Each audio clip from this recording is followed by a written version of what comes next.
You look very dapper today, by the way. You know what? It's because you said that you liked my coat, so I was like, I'm going to pull out the coat. I'm going to wear the coat just for Laura. You So look very handsome today. It's nice to see thank you, bud. you. And I really like this coat. I have another. I only have two really nice coats, but both of them are super eccentric. So every time I wear them, I get compliments constantly about my weird coats. So it's this or Well, as you Hawaiian. should. Right. It's business professional.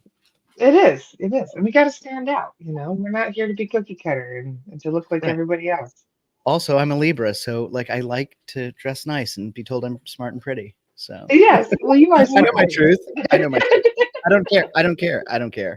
pretty. So Good morning, Michelle. Hi, Bradley. Bradley was on quick this morning. Nice to hey see guys. you, bud. Yeah, Bradley's in my somewhat neck of the woods, I think, right? In Missouri. Yeah. I'm excited. I get to hang out with Bradley. He's coming to their Colorado retreat next month. Oh, we wanted to go. Yeah, Megan. We both wanted to go to that so bad. Well, Morning. there's going to be more retreats. In fact, we could even start one ourselves. You know, we've got Sarah Jane Patton is also near you guys. We should all just have a big retreat in St. Louis. Yeah, let's have a. Ironically, it's the gateway city, and which is kind of what we're going to talk about today is the gateway program. So synchronicity, maybe. I don't know. Nice. Yeah, I think it'd be awesome.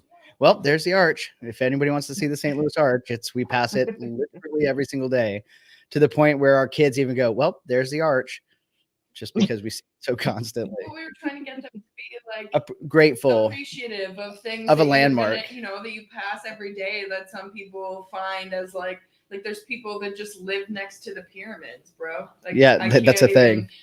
One of my friends, the minute he walks out of his jewelry store, the first thing he sees is the Sphinx to the left. As soon as he walks out of his jewelry store, he's the last row right before the pyramids and the Sphinx. And he's like, "Oh, it's just the Sphinx." Oh, there's the Sphinx. Well, there's the Sphinx. Oh, there's the Sphinx. Exactly. Yeah, but we try to make you. Well, and it's a super cool structure because how they designed the arch actually was taking like a chain and hanging it upside down, so you see how it hangs, and that way when they built it, they just flipped it upside down, and that way it's like a perfect like gravitational like structure, which is really fascinating, which I never really thought about. But we got to go up in it a couple times, like for a Father's Day extravaganza that Megan tends to put on for me. Like usually every year we go on some random adventure. And this one was, what was it? This was where I was undercover. Speaking of CIA. So I was a CIA agent in training, and secret agent in training, and her and our kids were also, they were already established agents, and I had to go on this. I was a trainee, and I had to go on all this scavenger hunt all through St. Louis that led to the arch and up into the arch, and it was a really good time. So nice. Synchronicity, the reason why we're talking about gateways and arches and things like that in St. Louis is I have a very interesting backstory, I guess, on how I really got into spiritualism and stuff. And since it's, I guess for the last couple of years, it's really been trending is that the infamous CIA Gateway program that I'm sure everybody's heard about, where the CIA, I'll repeat it how people are talking about it, even though it's extremely inaccurate. You may as well start from scratch. I guarantee there's somebody that's never heard of it. Yeah, there's a lot of, and the people who have heard of it, I've met maybe one person out of 100 who actually know what it is. So the story is, what people are talking about is that in the 70s, the CIA did secret black budget project where they learned remote viewing and out-of-body experience. And then ultimately they discovered that the world is a giant hologram, ... So that's kind of the common narrative of what people are talking about in this document. And it's not too far from the truth, but there's some minor nuances that a lot of people aren't getting necessarily correct. So when I first found it, it was, how long ago was that, Megan? 2019, I think, 2018, 2019. My best friend lives in New York City, sent me the CIA document, and anybody can look it up. It's on the CIA's website. It's on TikTok. It's everywhere right now. 2005, or was it 2003? The CIA declassified it in 2003, but the program actually happened in 1983, I believe. June or July of 1983. when it was written in June. And again, if you guys don't know, my wife chips in quite a lot just because I love it. You've got your own fact checker in the background. Don't be sorry, I need it. Otherwise, I'm just talking out of my face. So anyway, so my best friend sent me the document and said, enjoy the rabbit hole. I know you love conspiracy theories, things like that. So I started like digging into the document, and it's a kind of a difficult read because it's a lot of quantum physics. It's a lot of psychology. It's a lot, and it's very complex in how it was written. And again, this was written in the 80s, so like the language is a little bit different. So I started digging through it, and there was a missing page, and I don't remember now what the missing what page it was. It was like 26, maybe. I think there's a missing page, It was and 26, yeah. yeah, I was livid. I was so upset because when I was reading it, sorry, our secretary's here. So go, buddy. So the missing page, when I got to the missing page, it was leading to essentially, out of body is real. The world is a holographic simulation. And then you get to this middle page and it says, but what does that mean about like the nature of God? Like, is God real? And then that page is missing. Like that was the missing page. And, I have a lot of background in spiritualism in general. And I love like all kinds of occult religions, all of them. I love learning about all of them. And I was like, of course, that's the page that's missing. Like, that's a big question. A really They profound. don't want you to know that. Right. You find out you are God, and all hell breaks loose. Right. So that's what I was thinking. So I started digging and digging and digging. And I ended up in some weird random Reddit thread hole. That sounds inappropriate, but anyway. And somebody had said, there's a gentleman named Mark that you need to find on Facebook, and he has the missing page. So I started digging some more. I found this Mark gentleman, not knowing anything about who he is. Just they said, this guy Mark, find him, he'll have that information. So I find this guy on Facebook, and he's running his own like meditation type program, and I send him a message directly because obviously me, I'm pretty direct. Like, I don't really have what they call social boundaries. So I just sent him a message. I was like, hey, Mark, you have no idea who I am. But I read the CIA document. It's missing a page, and I just have to know what that page says. Needless to say, I didn't get that page. I ended up getting that page actually from somebody on one of your Facebook groups, actually ended up sending me the full thing. So I didn't get it from Mark, but here's where like the story takes this fantastic twist. So I'm following Mark, and he starts talking to me kind of about psychospiritualism, which is the first time I've ever heard of that word. Psycho meaning mind, and spiritual meaning spirit, right? So it's the scientific exploration of consciousness. It's the combination of science and spiritualism, because in today's society, everybody thinks that science and spiritualism are somehow separate, but it's really they're a together thing. They've driven a wedge between the two. That's why. Right. But it is a holistic system. And so he starts talking to me about psychospiritual and very high level. And I was like, me and my wife, we make websites, and we, not toot my own horn, we do a really, really good job. And I would love to do whatever I can to rebuild your website. And he's like, well, not really interested. Again, I'm just some random dude on the internet that just messaged him out of the blue. And so I followed him, and then I would keep on hitting him up occasionally. Anytime I saw something like, hey, Mark, really, I'll do it for free, bro. Like I will make your website for free. I love your work. So now let's flash to who Mark is. Mark Serto, really, really good friend of ours, a mentor of ours. I have literally the pleasure of getting to talk to this gentleman pretty frequently, and the amount of things that he says is beyond profound. You've obviously, you met him too. I connected you with him. Yeah, he's lovely. He's fantastic. So Mark Serto was the original sound engineer who made the HemiSync technology, which is the program that the Gateway program was based on. So a little more backstory. A lot of people have probably heard about the Monroe Institute already. The Monroe Institute was founded by a gentleman named Bob Monroe. He was a very successful business mogul in the sound in the sound space, radio. He was very, very successful. And he had an out-of-body experience in his youth. And so once he kind of got to this very accomplished position in business, he's like, I'm going to use my money to explore what I'm really passionate about, which I want to know about this out of body stuff. And this is, 60s and 70s right here where this happened. So, with your experience in Dolores Cannon, QHHT, not a lot of people were talking about that kind of stuff. No. And the people who were like usually looked at as crazy. Well, he was, again, very successful, and he approached it a lot differently than a lot of people do. He approached it scientifically, methodically, having a background in reporting. He like reported on this stuff. So what they started to do is they pulled in all kinds of like psychologists, psychiatrists, neuroscientists, like real professionals, to measure the brain waves of people who are in altered states of consciousness, right? And so they have these like readouts now of people's brain waves who are in and out of body experience.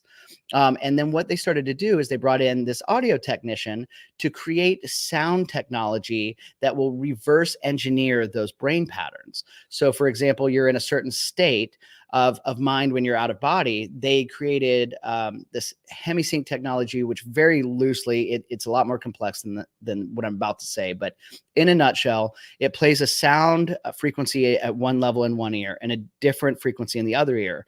Your brain can't necessarily process both at the same time, so it splits the difference, and then your brain matches that frequency right in the middle. So they started looking at these brain patterns that people were having in highly meditative states, whether that's prayer, meditation, out of body, remote viewing, and then they started creating sound technology that can kind of trigger that in an individual's mind, right? And they were really, really successful with that.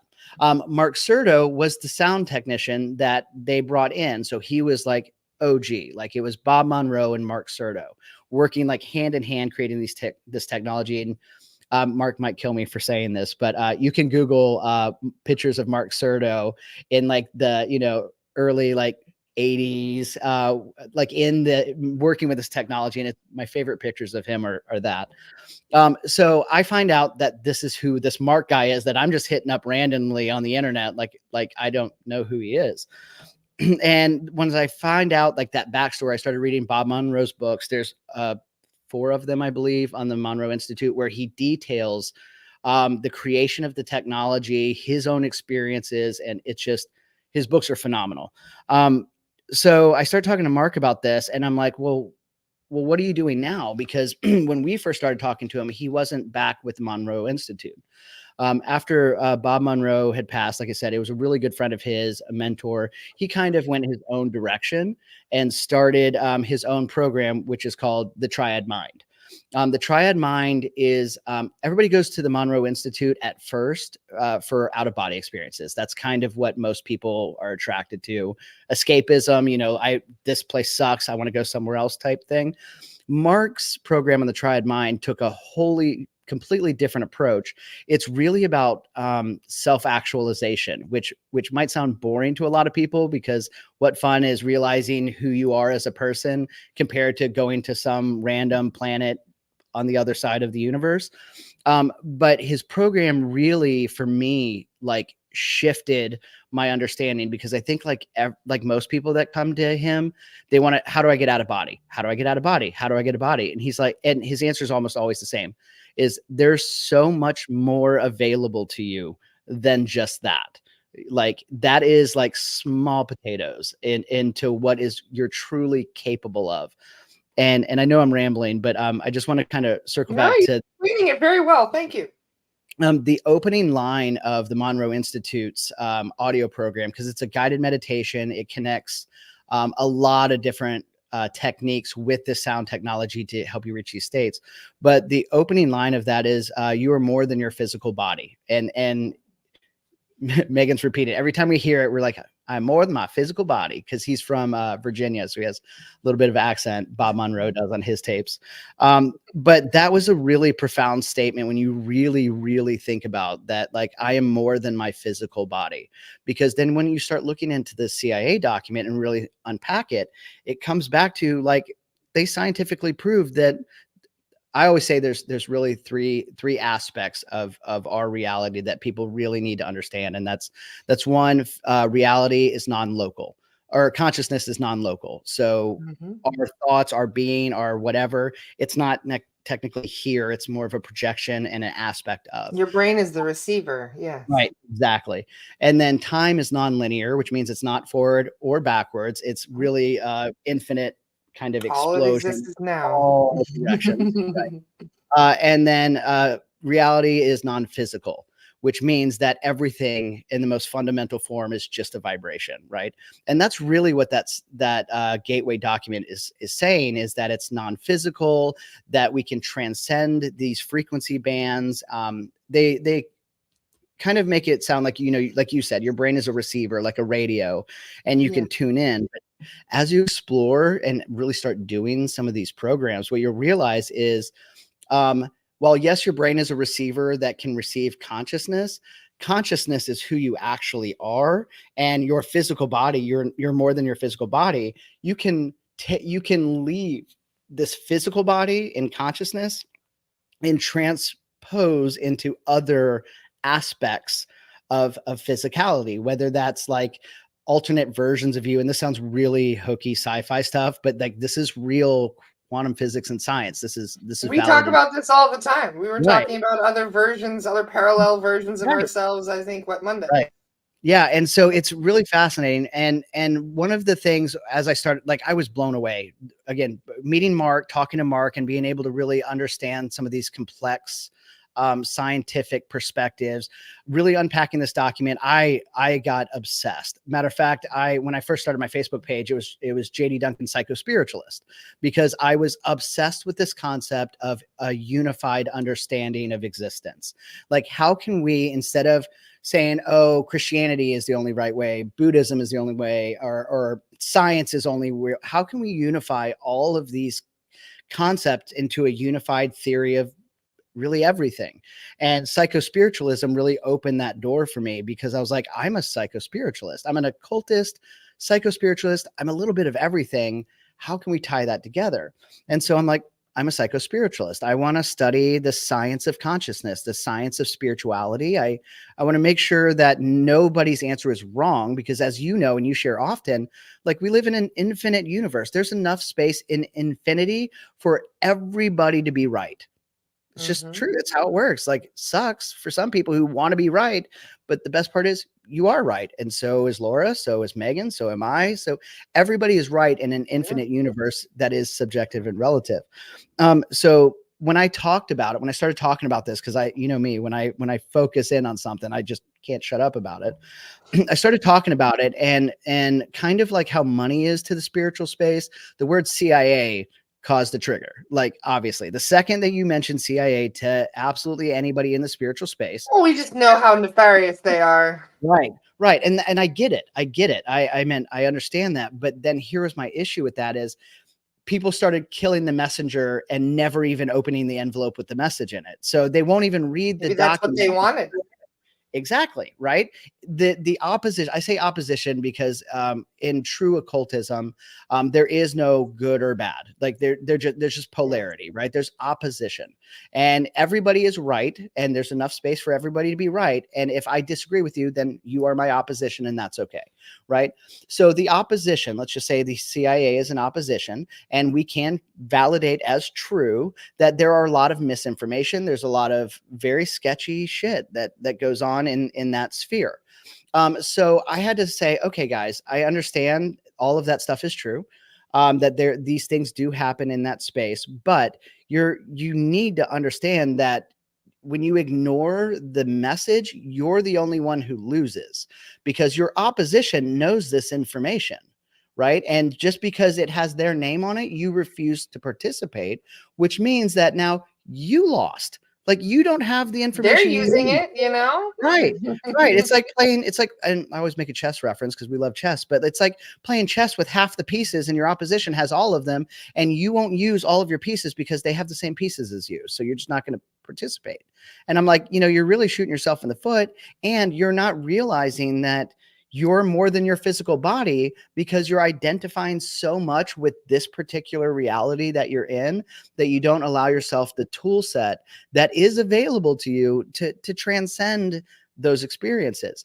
So, well, it's also funny to note, though, that the CIA never got to use it for the purpose that they originally intended, because it doesn't work the way they were hoping it would. Exactly. And whenever they're trying to remote view somewhere, you get 5 different opinions if you send 5 different people to remote view the same place. Subjective nature of reality. Like Bashar says it really, Yes, Bashar says it really well. I love his explanation of it, is that we all live in our own personal reality bubble. Everybody's bubble is their own world within that they inhabit. And our bubbles, while I can look at my wife and, we're inseparable, but our worlds are still significantly different, no matter how similar they may seem on the onset, because we have similar experiences, but it's all perceived through a very relative lens of the observer. And so my favorite analogy for this is video games. If you think about it, yeah, oh my God, because you're all sharing the same game, but you're all on your own Xbox. If you think 100%, about it, that's why sometimes you're going to see something and somebody else is going to see something, and you're going to be standing in the same space, and you're going to be like, I just saw something completely different than you did, and that's because you're both projecting at the same time, and it's not going to match up. 100%, and it's not supposed to. Like, everybody was promised their own individual existence, and nobody has the same exact one. On a very simple level, I'm red and green colorblind, which is ironic because I do graphic design. Not anymore. I gave it all to my wife because I'm colorblind. But a very simple example of that is I'm red and green colorblind. So when I look at a stop sign, I see something significantly different than Megan does. It's still red to me. It's not like invisible, which is usually the follow-up question I get is, oh yeah, what color is that? Well, it's an apple. It's probably red. Like, I'm not like blind. I just see it a different spectrum. If you think about it, though, in a world full of colorblind people that can see color will be called crazy because the colorblind people can't see it.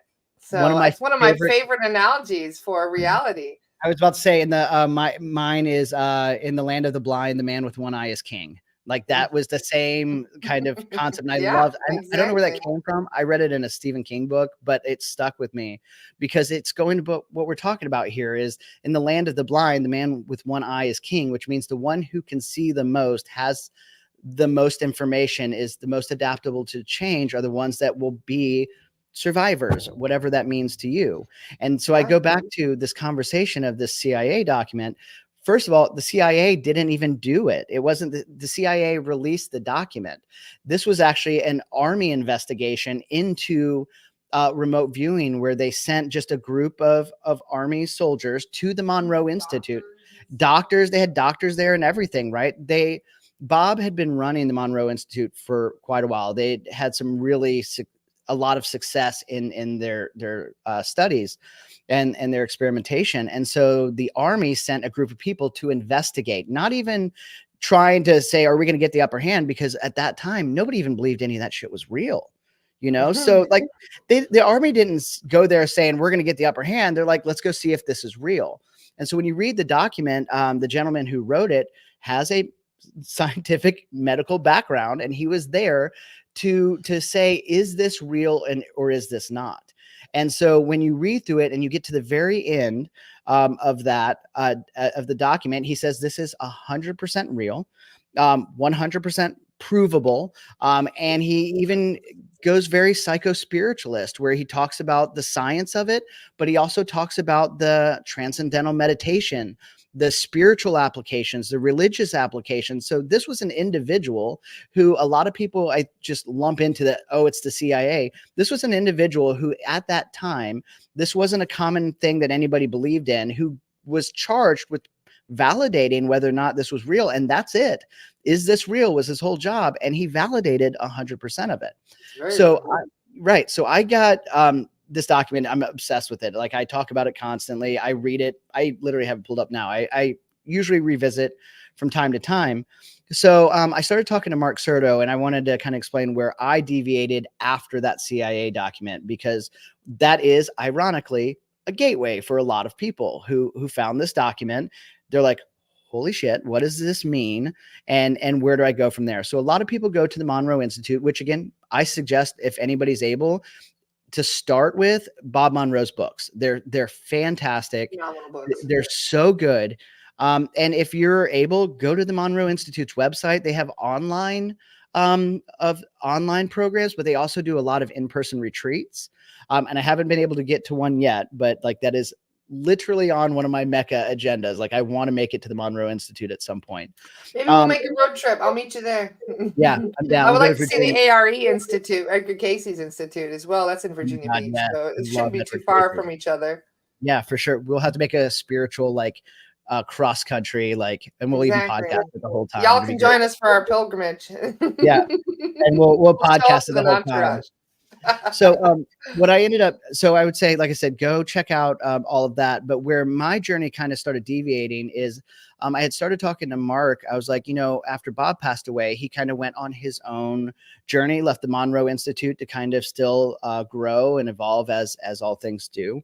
And he set out to kind of continue the work that him and Bob had discussed that he wanted to do with it.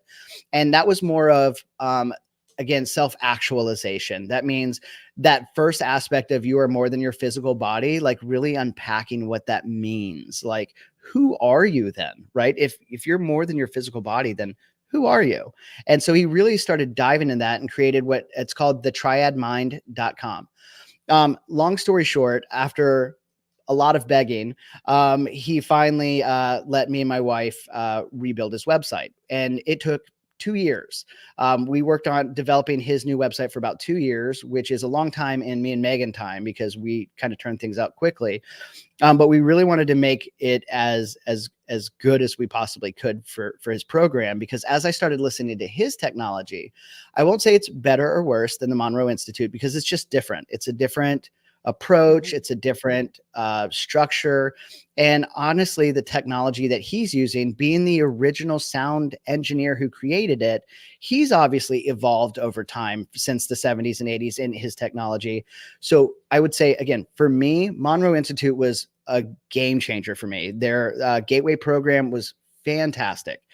The Triad Mind program for me has probably changed my life in more profound ways, I think, if that makes sense. Because it really focuses on starting out by getting you in the hypnagogic state. And for people who aren't familiar, the hypnagogic state is if you're somebody who prays, that's when you get into that very deep prayer state. If you meditate, that's what they typically talk about when you get into that state. Hypnosis. And that's another word that people get really paranoid and weird about. But it's not what people say it is. But that's that hypnagogic state where you're in that position as you're about to fall asleep, where your whole body, the threshold. Yeah. Your body is asleep, but your mind is completely awake. And you get it. And as you know, in astral projection, that's that springboard. That's where you got to get to first, right? You have That's to get the goal. Yeah. Right. So what Mark's technology does, and the Monroe Institutes, is it really starts out with entrainment of getting you to kind of using hypnosis, where you kind of get a trigger word, but it's more of a self-hypnosis. And I use these words lightly because they have different charges. Self-hypnosis with QHHT as well. Yeah. And so you kind of get this audio technology, which can literally get you in the hypnagogic state within like 30 minutes, like that, right? Like it works. The technology and the technology. Yeah, it's for like those who don't know, the sleep paralysis stage is important for everybody that goes to sleep, because we'd be crawling up the walls in our sleep if we didn't have that paralysis stage when we go to sleep. So what you're doing is you're hacking your own body's system. It's like defense system. Yeah. Yes. Exactly. I love that you said defense system, because so with Mark's program, the Triad Mind, me and Megan actually just recently started our facilitator training. So we're going to be able to start putting on events and teaching his program, which is something I love, right? Because I enjoy it and it works for me and I want to share it. But he mentions these things he calls thresholds, because, like, for lack of a better word, your system in this video game, I love that analogy because that's one I use with our kids, is, your higher self is the player. It's the one that's playing the game, right? The avatar is this very nicely dressed, handsome, smart, pretty player that is me. That's your vehicle. My vehicle. You designed your car, basically. Right. Yep. And then you have your operating system, which is your subconscious, your routines. A lot of people call it your ego. And then that gets very villainized. But just to be clear, your ego is not a bad guy. Your ego is something. No, it's there to protect you. Yeah. And it's really good at it. Sometimes it's way too good at it and you miss opportunities. Right. Yes. And so what his program lets you do is it starts by really, it's so complex but simple how it works. I'm trying to figure out how to convey it right. But like when you first start his Triad Mind program, you really, get in this hypnagogic state, but then you start to experience what Mark calls thresholds. Thresholds, and he's so selective with his words, and he's such a beautiful mind. But these thresholds are like doorways that could lead you to other layers. But thresholds also, that word has this dual meaning where it's things that people have difficult passing, right? Yeah. So for people, the most common threshold that I've ever experienced with anybody ever who are trying to get into altered states is they fall asleep. Like, it's the most common threshold. And that's the question that Mark gets probably the most often with these programs. And his answer is so perfect. He said, that's a threshold. That is your subconscious, your ego, whatever you want to call this protector of your system. It's not ready for you to go there yet. So it's trying to put you to sleep. And the irony of that is the more conscious you become, the less unconscious you fall into when you're going into these states. It's when you're awake and when you're asleep, it's the same thing, right? How conscious are you? How aware are you? Well, And what's interesting is in trance mediumship. This is the first stage of trance mediumship, is falling asleep. I've been practicing my trance mediumship. I have a guide that's waiting for me to basically to develop my ability to connect. Right. And every time I can feel they're coming in, I feel really, really tired. That's the first thing. The other day I was doing clearings, and whenever we're doing clearings, you're buzzing because your whole team is around you, and you have so much energy that's coming to you. And to be honest, I feel like most of the time when I finish clearings, I could run around my house 50 times without getting tired. You know what I mean? I got so much energy. But what's interesting is the other day, she said, well, your guide is here and he would like to connect with you. And I was like, okay, I'll just put my head down for a second and see what happens. Gone. Yep. Out. Completely out. And what was funny is that I literally felt the tingling spreading. It started from the tips of my fingers and it started spreading down my arm until both of my arms were completely numb. And that was the last thing I remembered before I fell asleep. Yeah. I channel ish. I do it a little bit differently, and I'm not going to go too much into that one. But what I've realized when I work with channelers in general, there's really these two primary ways that people channel, and both of them involve that mind awake, body asleep starting, right? Like, you have to put your body asleep, and then you have the exit, is what I call it, is when people are channeling, they exit. But where do you go? You know what I mean? Like with Bashar, I think if I remember correctly, Bashar is speaking, and then what's his real name? Daryl. Yeah, Daryl is still present, but just kind of observing. And then you have that other side. I was about to say, that's what I was about to say. You have that other side. The other side is like your conscious just bails. And it's really interesting because you brought up a word when I was talking to you yesterday or the day before of sovereignty.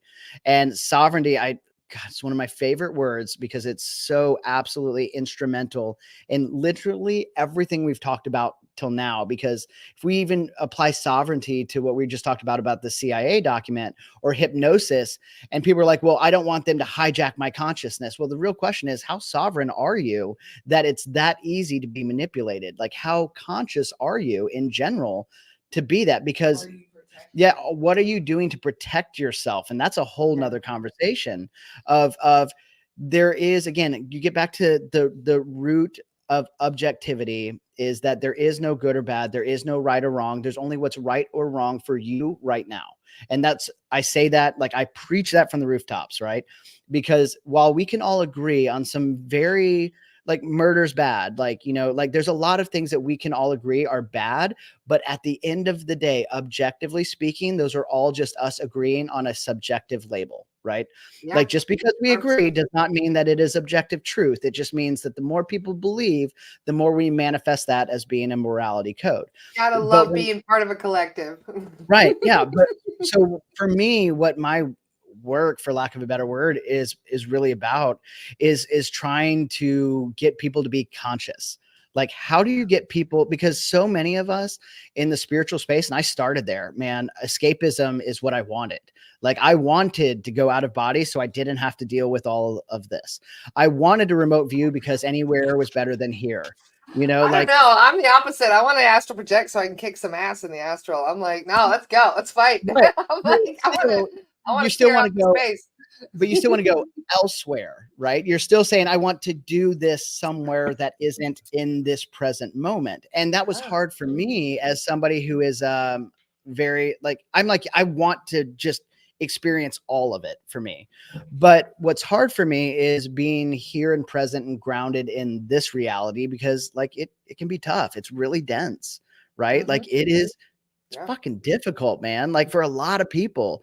But We what wanted the challenge, though. We knew we could right, handle exactly. But how many people in the spiritual space, like you share some of my favorite, you share all of my favorite memes because you're my meme dealer. But so many of them are like that really like worn down, beat up, saying like, yeah, light workers are, this is not, you know, what I signed up for essentially. But you're right. Like it comes back to sovereignty. Like you did sign up. You are here, even if you're saying, oh, I would never sign up for this. Well, you're here now. What are you going to do with it? And how We do you all become signed up for this. right? And how We do you might become have been coerced a little and coaxed into right? it and be like, come on, we need you, man. Get down here. Come on. Me and Megan joke all the time. She'll be like, yeah, this was totally your idea. Like she's like, I would have never signed up for this. Like this is totally your idea, and I know it. And so, but then there are other times because we're very opposition. Ironically, she's very, very grounded. And I am rarely here, like in totality. But I realize that tension that it creates is a great thing to have. Because opposition, again, getting into that bigger conversation of opposition creates tension. Tension We're creates not here to be experience. comfortable. Right. Experience is literally what you're here for. And we use the analogy that, you know, what is a mountain peak without a valley, right? It's just a flat plane. There's nothing to see. There's nothing to do. There's no, like, what is sound without its, you know, ups and downs? It's nothing. Like you're here to experience. But once you first get to that realization, and again, I'm going back to Mark Serto's program of the Triad Mind, is self-realization and self-actualization. When you realize what you're really capable of, once you get past like all these pre-programmed like words that we've been trained to think that we are, you know, these limitations that we put on ourselves more than anybody. Like it's easy to say, oh, the government did this, politics, church, blah, blah, blah. But like our biggest opposition is ourselves. Like we not only put labels on ourselves, like we accept them from others constantly. Right. And not even knowing we're doing it, even if we just hear something negative, to the unconscious mind, it accepts that as at least some kind Conspiracy of validation. theorist is an example of one of those labels, you know, Yeah. and Which conspiracy theory is a good thing.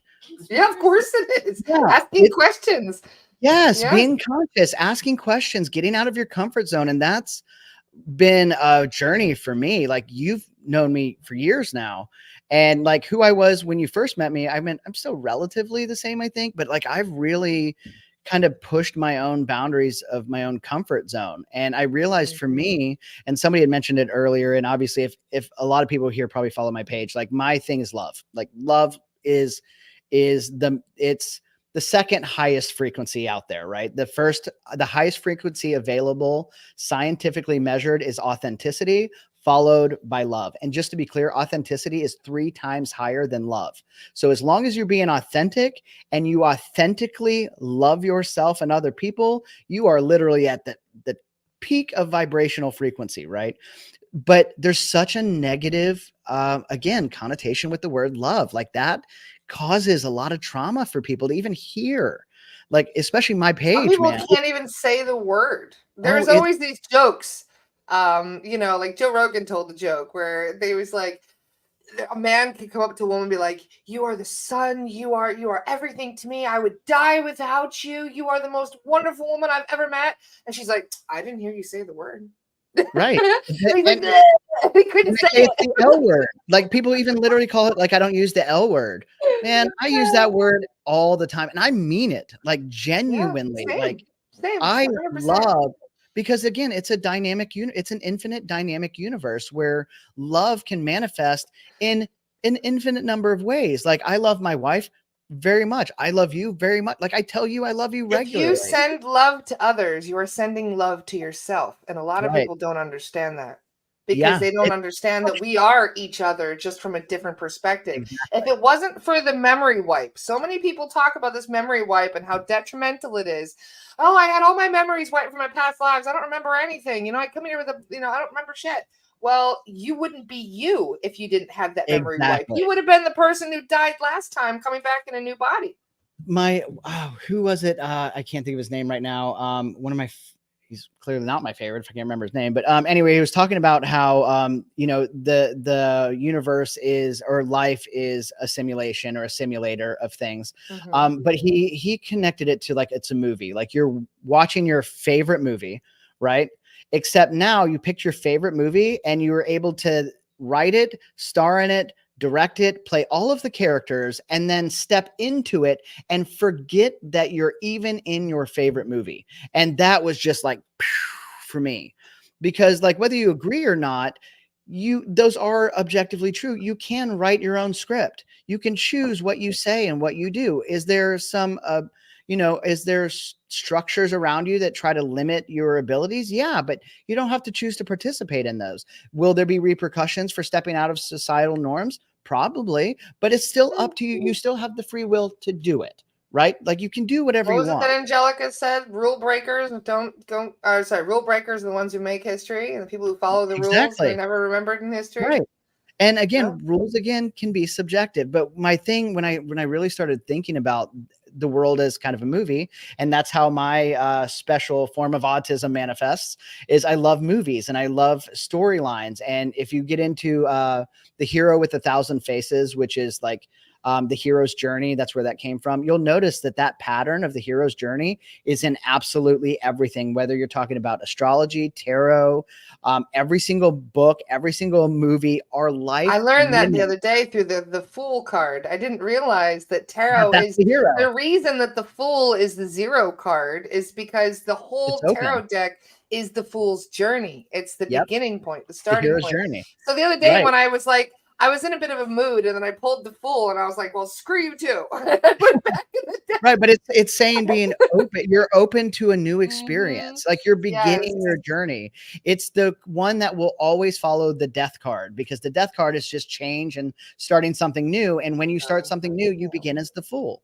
Like, and there's nothing wrong with that. Like we are, and if you really think about it contextually, we're all the Fool at all moments, because we don't know everything. And that's part of the mystery. That's part of the excitement. That's why we get this memory wipe, is because how much better would a scene be if you didn't already spoil the ending for yourself? You know, like how much more growth can you get if you don't already know that it's going to be okay? You know, like how much more powerful is finding the solution on your own and then experiencing the illusion of time progressing? I'm very poetic, but really pretty to how I think about it is everybody says, time isn't real. Time is very real. Time is subjective, but it's a real measurement of something, right? It's subjective and relative, but it is something. In 3D, you can tell it kind of exists because, you have to measure against something. Otherwise, we create it through belief. Anything you believe 100%. In, you create. And so if everybody believes in time, we create the illusion of time. This is why we age.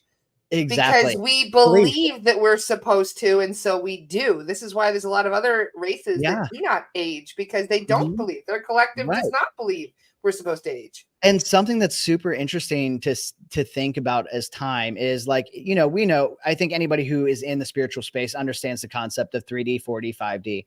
And in 4D, you don't have time because everything's happening all at once. But like, what's the value of time though? Like, it's easy to villainize it and say, well, in 4D, there is no time. You set the value of your time. Right. What if you knew that, like, you had the perfect, most beautiful flower, rose, whatever your favorite flower is, it's literally a breathtaking flower. And what if you could literally watch it bloom, like step by step by step by step? That's the value of time, except you're the flower, right? Like you get to experience your own growth moment by moment by moment as it's unfolding, because we all come from a 4D, 5D space. That's our default, right? The real miracle is here.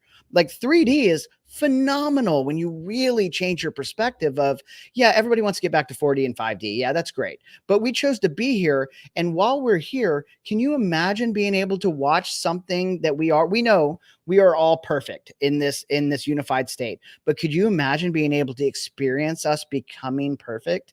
Like, could you imagine on a micro level being able to watch Laura become Laura? Like, how mind-blowing In is a way, that? these guys kind of are. But they're watching my fool's journey from right, but that's the purpose, right? That's why. And just, I know this isn't, like I said, like a really popular perspective of trying to find beauty in the mundane or excitement in 3D, because all of us want to get out of 3D because it's tough. But for me, that was hard for me, is how can I integrate into 3D and be the change that I want? But more so, how can I have gratitude for the opportunity to even be able to experience it, good or bad? Like, you, again, get into this occult polarity. There is no good or bad. There's just preferences and expectations, right?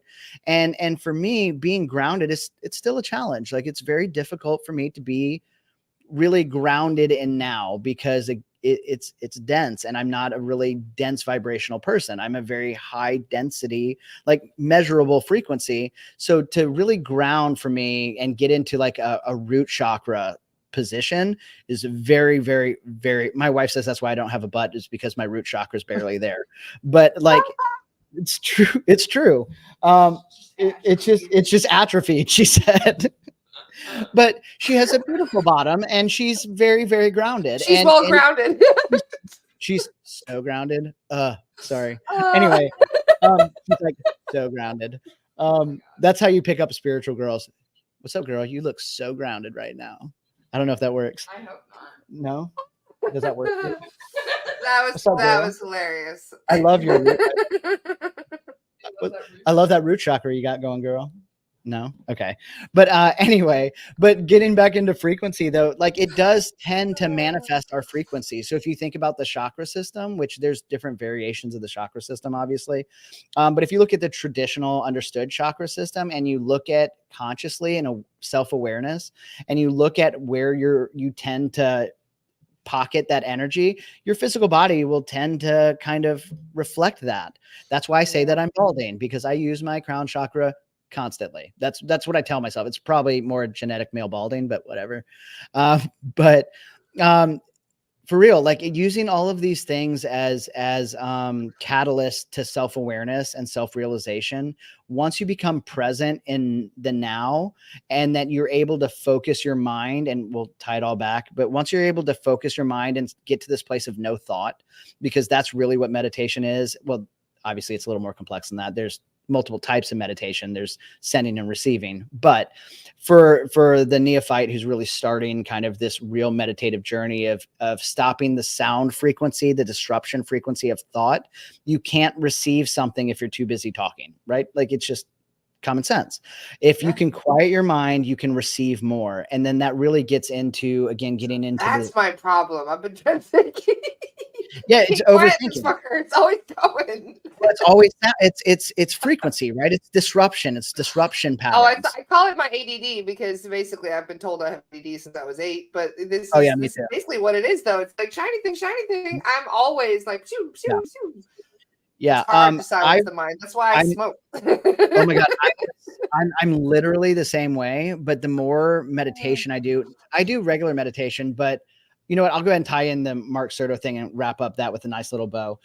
If anybody goes to thetriadmind.com, there's 3 programs that he has there. He has level 1, level 2, and stage 1. Level 1 is $5 a month, and it just really gets you started. It's the mind-body connection. So it's all of these audio technologies for $5 a month that will help you connect your mind and your body. It's great for people who are beginning in meditation. Yeah, it's sleep. There's a diverse range of things that you can do with it. Level 2 is the mind, body, spirit. That is one of, obviously he has 3 programs. That's where I really started with was that one. And that is all of these different programs that are focused on mind, body, and spirit, and connectivity of all of those. If you have trouble with like ADD and ADHD, which I do from time to time, not as much anymore. They're literally programs that help you quiet your mind. That's kind of the purpose. Yeah. For that one, I did reach out to Mark this morning before I jumped on and got a coupon code for people on this. I was only able to get 20 of them. If anybody goes to the triadmind.com and puts in JD20 for the level 2 program, you'll get the first month for free. So it'll be, and after that, it's only 10. It's the only one it'll work on. So if you use JD20 on the level 2, you'll get the first month for free for 20 people, right? The other one that he has is his big one, which is the actual Triad Mind Stage 1 program. That one is $333 for 6 months access. And what this does is that self-actualization process that is taking you from pretty much a beginner who has difficult time meditating, taking you all the way through all of these different thresholds that you're going to experience, and eventually giving you a position of a springboard to an infinite number of altered states, because everybody thinks out of body is a single location, and it's not. Like once you get into, you realize that it's an infinite number and you can do a lot of different things. So I'll wrap that one up in a bow. Again, like I said, I'm not trying to like sell it to anybody. Like if it's for you, get it. Right. It's a present. Thank you very much for that. We should have Mark Sturdo on the podcast sometimes. I did send him a message yesterday, actually, and haven't heard back from him on that one yet, because I messaged about the coupon code on Facebook, but I sent him an email about getting him on your podcast, because he is starting to really get out there, which is amazing for him. And if you guys haven't, even if you don't sign up for a program, if you go to the triadmind.com, he was the host of the Monroe Institute's Expanding on Consciousness podcast. Since we made the website, we integrated that podcast right into his website. So you can listen to all of the episodes where he talks about essentially psychospiritualism. He brings on guests of such a wide range. I'm talking about neuroscientist, botanist, anybody who wants to expand the conversation of what is consciousness. And that podcast is on his website for free. And I can't encourage people to listen to it enough. It is. And plus his voice is great. Like it's going to be hard not to slip into a hypnagogic state just listening to this man talk, because he's so like smooth. So yeah, so that's my rambling about my altered states of consciousness and kind of how I ended up getting here. And that's me. We love you, JD. You're always such a wonderful, bright light that we can always depend on. So thank you for that. And for so many of us that are just kind of finding our way in this world, it's nice to have so many different resources available to help us kind of find these niches that we're supposed to fit into. Yeah, and I think you really hit the nail on the head when it comes down to community, right? Like it's accountability. It's surrounding yourself with the right people. We just told our kids the other day, like that old adage that a lot of us know is that you're the average of the 5 people you surround yourself with. And if you think about that from a frequency state, that our frequency, our energy bodies are intersecting with the amount of vibration that we surround ourselves with. And if we continue to just be the light, like that sounds cheesy, and I know that gets played out a lot, but be the light. Light is from light. We are here to bring light. Light is the highest. That's the amalgamation of high frequency is light. Love. So if you are just being the light, you're going to attract more people like that. The more you attract, it's in quantum entanglement. The more you engage in, and I use the word I can't even think of what it is. I'm asking her to read my mind for some reason. But like if we really like interact with people and engage with people in very personal ways, we start integrating our frequencies into others, and we can lift, like I said, everybody else's frequency by just being that. This is the thing about frequencies, it's the dominant frequency that always ends up, kind of leading the way. And so this is what we're all kind of doing, is becoming our own dominant frequency, because so many of us give parts of ourselves away. In fact, this is one of the things I've learned through doing clearings is soul fragmentation. Yeah. So many people, every single person I check has some sort of a soul fragmentation. And when we ask, where did these pieces of this soul go? And almost always they're given away to other people. And when you lose these pieces of yourself, you lose some of your core being, the person who, you know, that spirit that makes you who you are, your literal soul essence is what we give away to other people. And when I asked, how do we give it away? In most cases, it's by not living authentically, and it's by doing what other people tell us to do, and by fitting into the norm, making ourselves cookie cutter, accepting what people tell us about ourselves. That is how we give away pieces of ourselves. And that's such a difficult conversation to have with people. Like I said, I do a lot of like personal, professional, business, and spiritual development. That's what I do in my business life. And having that conversation with some people of personal responsibility, of taking personal responsibility for all things. I always say always and always. That's my favorite line, always and always, right?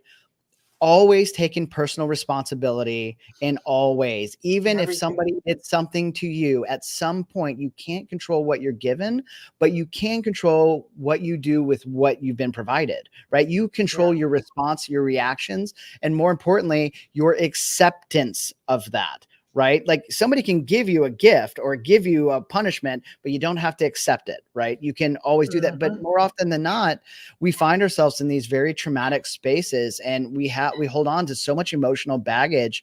But we're, at the end of the day, we're accepting to do that. We're choosing to do that. It may not be easy to not choose to hold on to something that somebody did to you. But at the end of the day, personal responsibility is objective. You chose to hold on to it. Right. And you give these pieces away willingly. This is not something that's always stolen. This is stuff that we give away. It's like when you have your heart broken, you say, well, they took a piece of my heart and left with it. They literally did.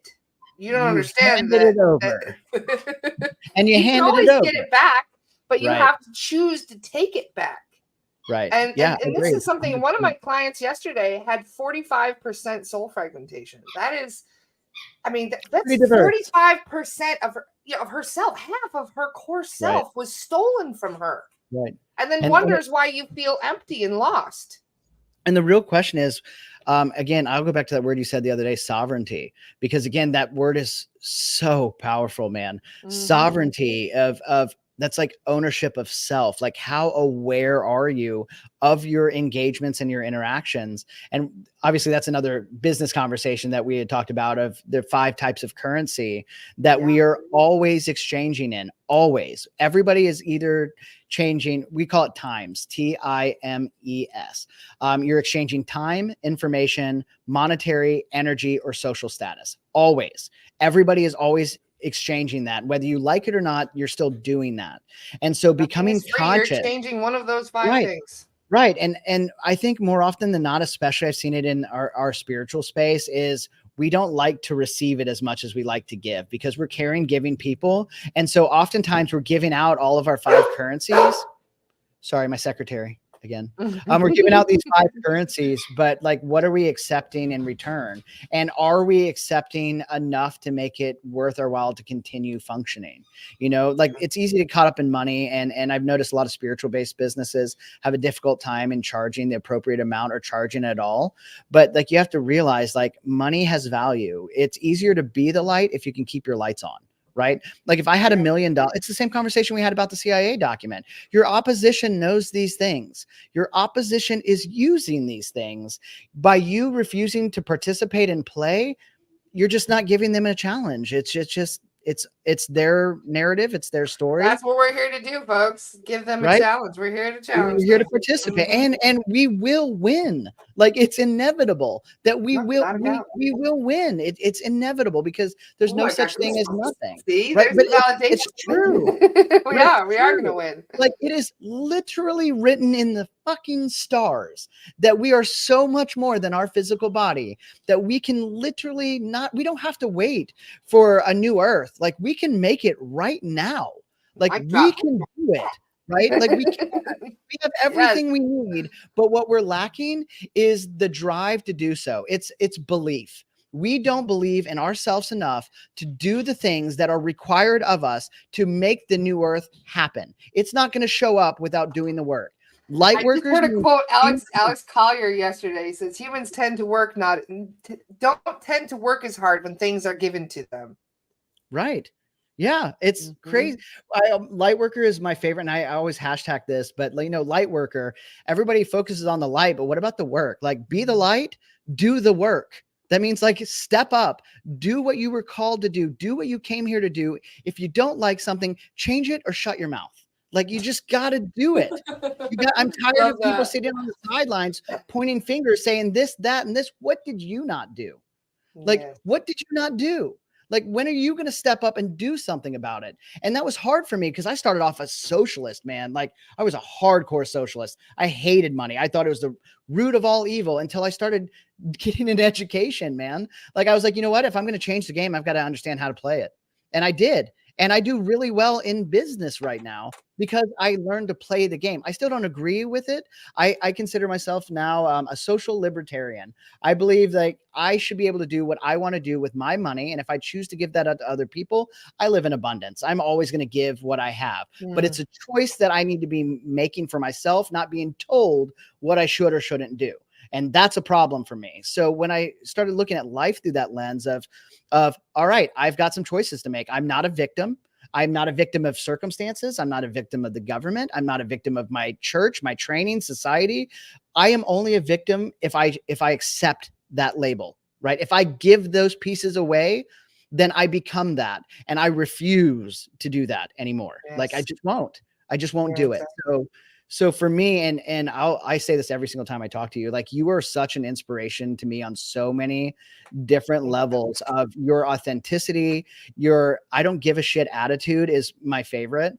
Like, because I know like you have hundreds and hundreds of thousands of people. Like, I've seen your reach, millions of reach, which means even if it's a small percentage, there's a lot of shitty people out there who have their own subjective truths about who you are as a person. True. I get a lot, especially on the Soul Apprentice. You guys don't really wear this. I had 12 million reach this month on Soul Apprentice. And so, but yeah, a lot of those 12 million people that saw my posts were not very awakened. They were very, right. They're just looking to argue about stuff. Right. But you know what's funny? That's why it went viral in the first place and why I had so many virals, is because people were arguing in the comment section. Right. And so my most popular video that I have up is one of Bashar talking about how you can create your reality. And it went viral because 90% of the people commenting on it are calling it bullshit. And you know what? They did me a favor. They're making it go viral. So I just let them. But also, like, going back to this again, if you don't even believe in Bashar and you're just a trust the science. And what I've realized for the people who are very negative oriented in that, because negative, definitively what negative is detractive, subtractive, deconstructive, anything that's divisive, right? That's negative, that's subtraction, right? The people who are polarized like that, they're, no matter what you give them, they're always going to they have a problem for every solution, right? So even if they didn't believe in Bashar, you're like, okay, well, quantum physics backs that. Quantum physics proves subjective nature reality. Spend weeks arguing with these people, and you're never going to get anywhere. Exactly. You're never going to get anywhere, because what I've come to realize in all of my, and I've had a very long life so far, but the one thing that I've come to understand is that, like, it's not your job to control or change anybody. Like, your whole purpose is, one, to just be the light. That means just to embody that, to be the change that you want to see in the universe. And then instead of trying to get a net full of people, and this applies to business or personal or however, it's not about a net, it's a filter, right? You don't want everybody in your circle. You just don't. Like, there are people that I'm a very loving, kind, caring person. I'm very accepting of everybody. I love people, but there's some motherfuckers that I just don't have the time for. Like, I just don't. But you also have to understand, there's a lot of people who have chosen to stay in a certain mindset for multiple lifetimes, who are absolutely vehemently against any form of change. And so they're in this repetitive cycle here on Earth. There's so many people stuck in that cycle where they're refusing to work on themselves. And then they end up coming through with the same mission, the same thing every time. Right. And that's okay. If they need that crabs in the bucket that pull you back in when you're trying to climb out. Yes, but you can't be pulled down if you don't accept it. You know what I mean? Like, that personal responsibility. They will try going back to the video game. We let our kids play some Grand Theft Auto. Mistake, by the way, because they're young. But like, my daughter just wanted to drive the minivan around. Like, you can do all of this stuff and this thing. And she was just very happy just driving the minivan around. Our son got in there and kidnapped a whole bunch of people. And so that's a different conversation altogether. But there are some people who just want to be here to enjoy the game and to be unconscious. And there's nothing wrong with that. Again, there's no right or wrong, only what's right or wrong for us right now. Take it said that they said some people are just here to watch sports and drink beer out of a beer hat. Oh my God. I would say like a lot of the times I see what I consider to be mundane. And again, that's subjective based on my life experiences, but man, how peaceful that must be. Like sometimes I'm like, boy, I wish I could just. Sometimes those people really earned those resting lives, though. Right. This is one of the things that Dolores would always say: is don't judge a person by one life. You have no idea what they dealt with in other lives before this. Exactly. I would say I would be. I look at. We always say like. We look at everybody as an aspect of a different version of ourselves that's choosing to live that life. Right. Yeah. So if I see somebody who's literally like beer hat watching a football, I don't like football. I definitely don't drink, but I'm like, good job, me. I bet you that is. At least you're having fun. You know, at least you're enjoying yourself. That's my attitude too. Yeah. Good for you, me. I used to hate sports, but you know what's funny is that I've seen how much joy sports can bring people. Right. And the reason I didn't like it is because of like hooliganism and the whole like flipping cars because you lost the fucking football, you know, this whatever. I don't even remember what it's called. That's emotion. That's what it's called. Yeah. The super. But this is the thing though, is that humans are always, I think they have a natural form of competitiveness that is deeply inherent within ourselves, and they'll compete over anything. We'll compete for anything, any reason. Yeah, I agree. And it's really funny. I'm very non-competitive at all. Like I just, it's not something I enjoy. I don't like that feeling. But we work with a lot of, like in our business, we work with like some celebrities and sports. Like we have a retired NFL player. We have like a lot of competitive, like alpha type people. And you know me, I'm not very alpha. Like I have my own. What I'd say I'm omega. I'm like an omega male is what I think I am. I'm just very omni. I'm open and I just flow with the energy in the room. But I have to work with a lot of these people that growing up, I didn't use contractions. I over enunciated. I was the only member of the chess club in my school in South Carolina. You can imagine how much I got beat up on, like on the regular basis by these people who are very competitive. So I didn't like competitive. I didn't like sports. But as I grew up, I'm just like, you know what? Like, why am I holding on to these grudges? It teaches us humility. It teaches us nice things. You know, my favorite thing when they had the sports was that Olympic contest where there were two runners that ended up, I don't know, I forget what they were doing. Maybe it might have been something like pole vaulting. Who knows? But they were competing against each other, and they both got the same score like 3 times in a row, and they were both matched for the gold. And they said, well, do you want to do it again? Do you want to try and get, you know what I mean? Try and beat each other again. And they said, well, can't we both just have gold? And they're like, well, I mean, it's in the rules. You could. And they're like, well, that's all you had to say. We both did a great job. Again. We both want gold. We're going home with the gold for both of us. That was so beautiful. It needs and even to if be you get like past, that. Yeah, and even if you get past the gold medal, like even if he agrees. Even if without like the trophies and all of that, like everybody wins, period, if you progress. You know, like if you evolve, he agrees 200%.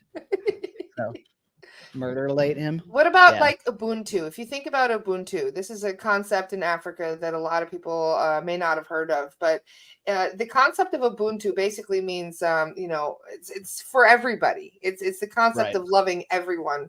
And there was a story about an anthropologist who came to a village, and he basically tried to just get to interact with the children. And he wanted to make a contest. And he took a basket of fruit and placed it under a tree, had everybody stand in a line. And he said, the first person that runs from here to the basket of fruit and gets there first gets to win all the fruit.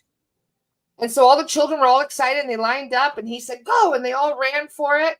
And then as soon as the first child got there to the basket of fruit, he started handing the fruit out to everybody, started sharing it. And the anthropologist was like, you guys are not doing it right. You know, one person was supposed to win it all. And the child that won said, how can one person be happy if everybody else is unhappy? That just gave me chills. That was fantastic. Yeah, it's what I was saying about that that balance between capitalism and socialism, and there's this middle ground, which is like this social libertarian, where like I get everybody looks at like people who are like libertarian as like, oh, well, they only want things for themselves and blah, blah, blah. Yes. Like I care very much about myself and my family and taking care of myself. But the assumption that if I had a basket of fruit that I would not share, or if that I had things in abundance that I would not distribute, that's more of a reflection of the other person than it is of me. Like, because I always say I dream in abundance. Like I dream in abundance. He was trying to teach the children ended up teaching him. That's one of my favorite stories. And it's what we were just talking about. Like, we can change the narrative. We can be the change. And it's amazing seeing, because I think our generation still has a lot of like trauma that we're carrying around, but like the kids that are coming up now, like they're just so much different, you know, like their mindsets. Yeah, there's some bad things, but they see the world very optimistically, and maybe it's because they're still kids. I don't know. I try not to project that onto ours, but like I try to encourage our kids to see the world through the lens of light, you know, like to see love and light everywhere you look. Be aware that there are some polarization, there's opposition, and to be mindful, and most of all, be conscious, because when you're conscious, you avoid a lot of those negative pitfalls. If you are constantly in a state of awareness, it's easier to avoid negative things. But it's really the trick of how do you stay conscious? How do you stay aware? How do you stop slipping into this identity where you believe that you are this Laura? Like, how do you stay in the state where, like, I know JD is an aspect of myself, but like letting go of those labels of my identity map that I said, well, JD equals, you know, super charming, super handsome and attractive and funny and smart, you know, like, but how do I take those pins off and just say, I just am, like, I am just me, like, and let go of these labels and judgments, because once you let go of those, yeah, you just That's the most profound statement you can make about yourself. Exactly. You stop measuring yourself against a hypothetical version of you that you've been programmed and conditioned to think is ideal. And that's where anxiety and depression come from, is something happens outside of you and you compare it to this identity map of what should happen and what should be. And if it doesn't align, then you're going to have a negative the dark night of the soul, because the dark night of the soul is exactly that, where you lose touch with yourself. 100%. When you are off, you're so far off of your chosen path that you're wandering around in the woods going, I don't even know where do I even like, where do I even start looking? Yeah, I will say, out of all of my lives, my past lives, this one has been relatively extraordinary in a very stressful way. Like I said, I do have some recollection of past lives. You're here to change the planet, JD. It's no easy task. It's not meant to. And if it was easy, then where's the fun in that? Like, where's the challenge? Where's the competitive edge? And I don't have to compete against. This is also why the guides, and this is something that was really funny. The other day, somebody wanted to question her gifts and wanted to know if her guides can just turn them on. And it's like, where's the learning and the fun in that? You know, aren't you going to feel so much better when you accomplish that on your own, rather than somebody just going, oh, I'm going to just flick the switch for you? That just reminded me, in one of Bob Monroe's books, maybe it was the second one, he was talking about, like, he was having this conversation with either a higher version of himself or whatever you want to call it, and was like, can I have like superpowers? Like, can I do all of this? They're like, yeah, but like, do you want them? He's like, not really. No. He goes, you can, but like if you don't want them, or you don't need them, or if they don't play a part in your objective, whatever that is, then why bother? Plus, it goes back to in the now, the moment, this moment that is literally the only thing that exists, right? That you can physically measure is the present moment. You already have absolutely 100% everything you need right now to do whatever it is you need to do right now. 100%. And when people slip into scarcity, it's because, well, I don't have enough of XYZ. Well, then you don't need it right now. If you need it, it will show up when it's right, when it needs to be. But right now, whatever you're supposed to do in this scene, let's call it a scene, whatever you need to do in this scene, you've already got all of the material. You've already got the script. You're already acting it out. You've got everything you need to make the scene absolutely extraordinary. And the question is, knowing that, what are you going to do?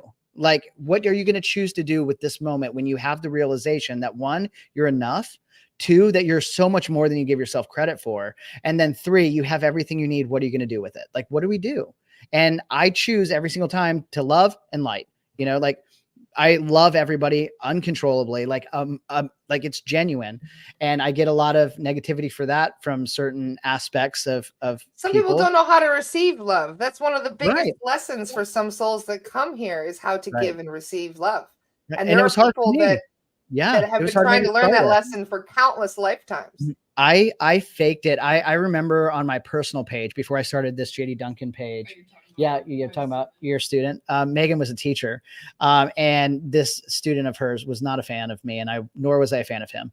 And we kind of clashed on a lot of different points. And I had posted on my Facebook, "Hey guys, I'm sharing. I'm going to start saying I love you to everybody, and I'm going to be very open with my love in general." I remember that post. Yeah, and I was just like, nobody is really engaging or interacting with it and at all. I was like, can somebody tell me why nobody's interacting with this?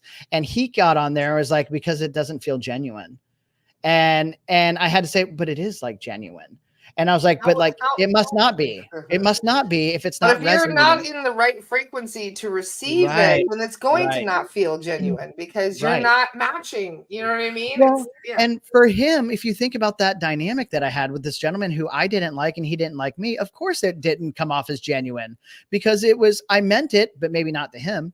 You know what I mean? Like when I put a blanket statement out there, I was like, I love everybody. You, though, you know, Except and we have to love our Right. challenges, Right. because they're part of our experience. And I'm clearly, this was years ago, and I'm still bring that up because like that stuck with me, because he was right. He was right. It wasn't genuine for everybody. And that means that I didn't mean when I said I love everybody. And he's like, that doesn't seem genuine, because he knows I don't love him. And so for him, he was right. It wasn't genuine because I didn't really love everybody. And I had to fake it till I make it. Honestly, like when I first started out, I had to get uncomfortable and start saying I love you on Facebook to strangers. I say it now to everybody all the time, and I mean it. Same. I genuinely just love call people love. I love calling people love. What's up, love? Yeah, I love. We all come from love, so calling you love is accurate. You are. But like for the people who like, when you focus on, if you guys want to literally be the highest form of yourself, it literally focus on authenticity and focus on love, like those two things. And I mean authentic love.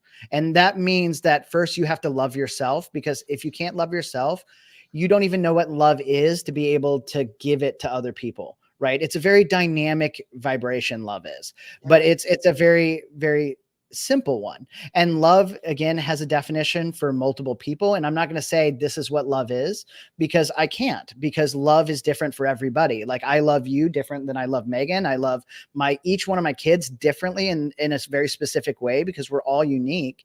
But the secret is to just love, period. And to just accept who others are. You don't have to accept what they do to you or what they give you, but accepting and allowing other people to manifest as another aspect of yourself. So it's what we were just saying earlier. When you see somebody like that you just can't stand, instead of saying like, I hate this motherfucker.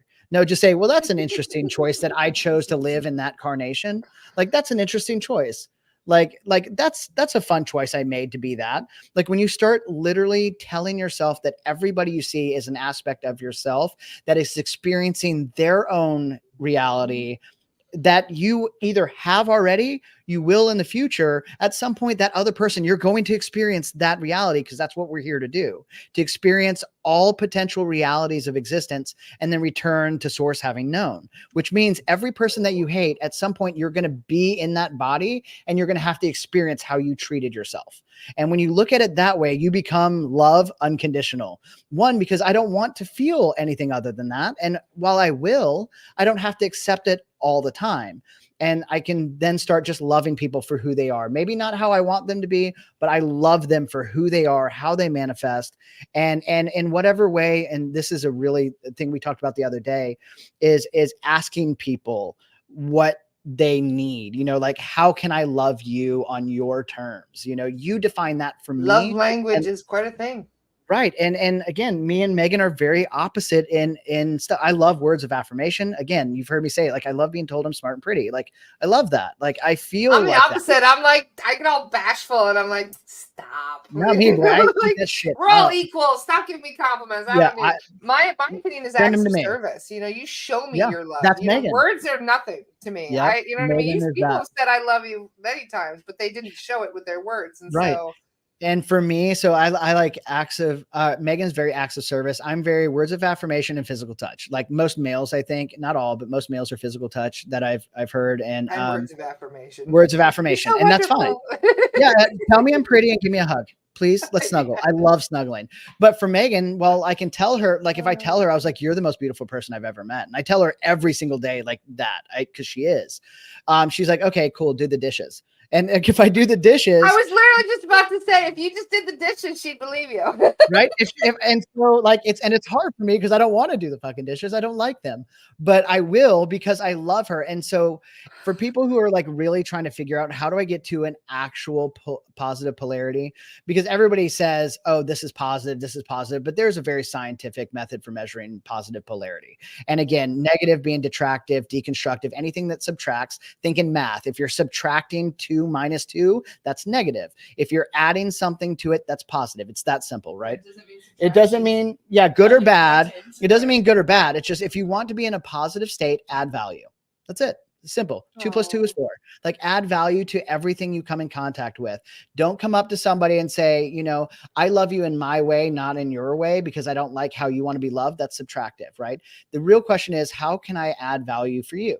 Like, hey, Laura, how can I love you in a way that makes you feel as extraordinary as you are? Like, how can I love you in a way that resonates the most with you? Because I love you enough that I'm willing to do that for you. And I'm willing to do that for anybody on their terms, in their way.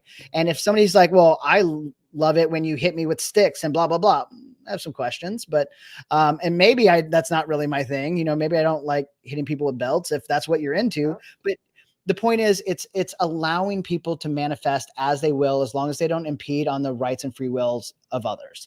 And that's my guiding principle. I think the most important thing, though, is so that the self-love is the most important thing, because if we put our expectations on other people to deliver the love that we need, we're never going to have enough.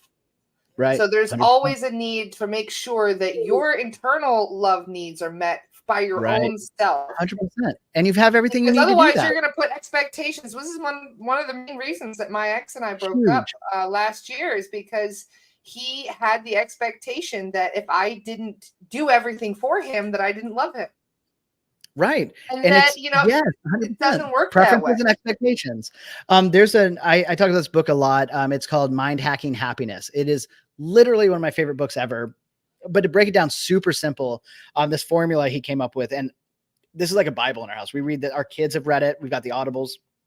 But he essentially came up with this. He was programming artificial intelligence way early on, before all of the new AI came out. But he was tasked to create emotional intelligence within artificial intelligence, how to make emotions. And he created this formula. And you're like, holy shit, this works for people. He goes, this is the formula for emotion.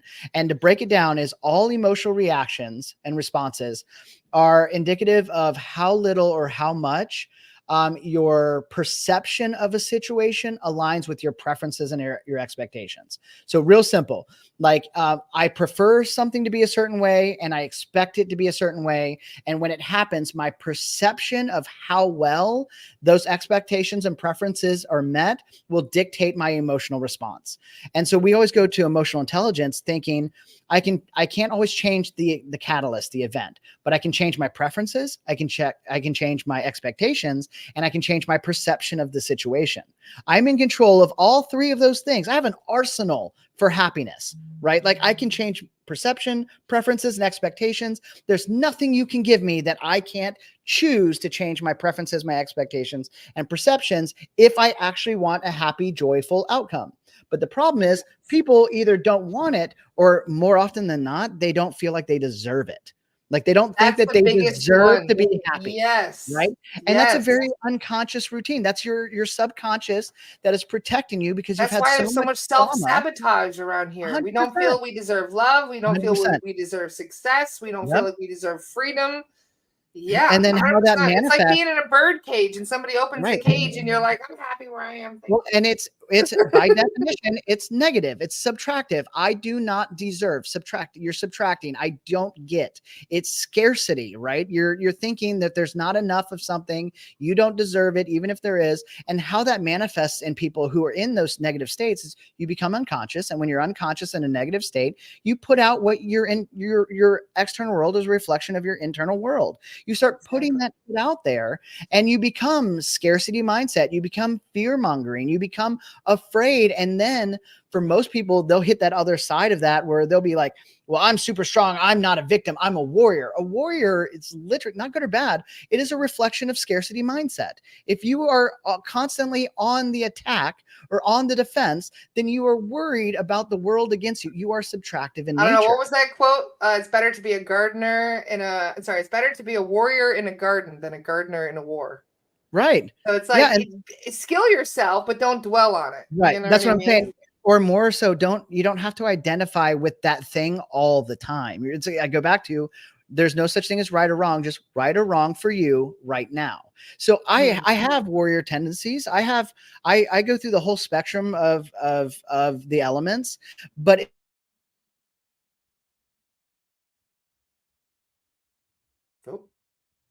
more glitches in the matrix.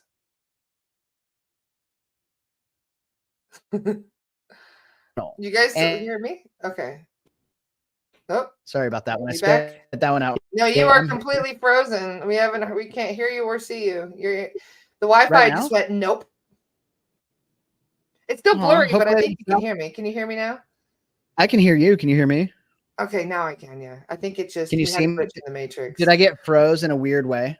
You got frozen. No, not in a weird way, but just frozen and blurry. But there you go. Now you're back. Okay. Well, then I'll keep it short because I know we're already at like an hour and a half, and this is the longest. Yeah, we are. I've talked to you in a while. I'm going to share your link. So for those of you who've not already followed JD, make sure that you do, because JD is amazing. And I just love all of your posts. I hope you know that. Everything that you talk about, everything that you represent is just wonderful, JD. It really is. And I you are love personified. Well, and I know social media these days isn't a lot of long form content, but if you like to read, then you're going to find it on my page because I tend to write longer posts that are more thoughtful. And again, it's not for everybody. I get it. And that's cool. But like also I don't post memes and stuff because I can't compete with Laura Starr's meme game. Like I just can't. your level of memes are still absolutely good. Memes are a big way of how we communicate. We 100%. find a lot of knowledge and insight and laughter. Modern hieroglyphs. I do mostly focus on funny memes though, because laughter is very important. I'm always taking one out of Chen's rule book, making sure that we're lifting the vibe through laughter. Yeah. Well, I appreciate you letting me come back on here. I think we were talking about this morning. It's my third, I think. It's my third time. Yeah. And I already told you, I love you incredibly so. And I love you both. You want to say bye? We're going to have to get Megan on here for a podcast sometime. Yeah, I know. Come on, Megan. When can I put you in the schedule, Megan? You said, yeah. We'll get her next time. I promise. Yes. Oh, wait, no, I'm not allowed to sign up. No pressure. We'll get JD doing some acts of service on this work that has to be done right now, and then I will. You'll do the podcast? Come over, yeah. You want to just guest and then I'll do the work? Yeah, how about the next time you can have Megan just by herself? We'll have JD in the background being the fact checker, and we'll have Megan. That's a horrible decision. That's a horrible decision. Nope. I don't even believe in facts. So anyway, everybody, thank you guys for listening. I love you all. Thank you so much for joining us today. Right. Today on a star at 12:15, Kim Beekman is going to be doing a shamanic violet flame meditation.